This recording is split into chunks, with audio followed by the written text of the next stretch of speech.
বাংলাদেশে এই মোহাম্মদপুরে আওয়ামী লীগের কোনো জায়গা হবে না।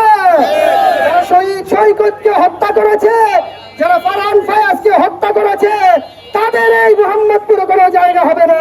মোহাম্মদপুরে 20 থেকে 30 জন শহীদ হয়েছে, এখন পর্যন্ত তাদের গেজেট যেমন প্রকাশ করা হয়নি, তেমনই ভাবে খুনিদেরকে এখন পর্যন্ত গ্রেফতার করা হয় না।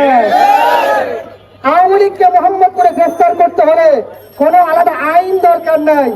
মামলা হয়েছে, সেই মামলাগুলো অনুযায়ী এখন পর্যন্ত আওয়ামী লীগের দোসরদের এখন পর্যন্ত গ্রেফতার করা হচ্ছে না।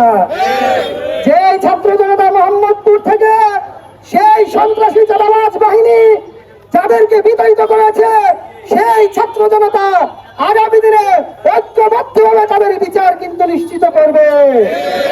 আওয়ামী লীগ একটি খুনিদের দল, এতে নিয়ে কোনো সন্দেহ নেই। কারণ এই আওয়ামী লীগ 2009 সালে আমার দেশপ্রেমিক সেনাবাহিনীদের হত্যা করেছে। 2013 সালে নিরীহ আলেম ওলামা মাদ্রাসার ছাত্রদের হত্যা করেছে। পুরো 15 বছর তারা গুম খুন করে তারা চলেছে।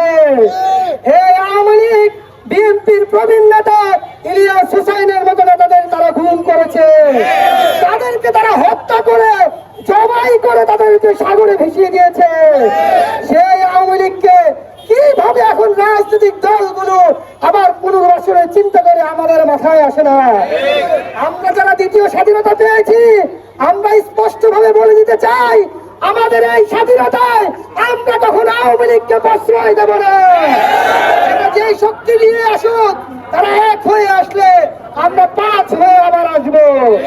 আমরা বলে দিতে চাই, আওয়ামী লীগকে নিষিদ্ধ করার জন্য সকল রাজনৈতিক দলকে একসাথে এক জায়গায় এসে ঘোষণা দিতে হবে, আগামীর বাংলাদেশে আওয়ামী লীগের কোনো জায়গা হবে না।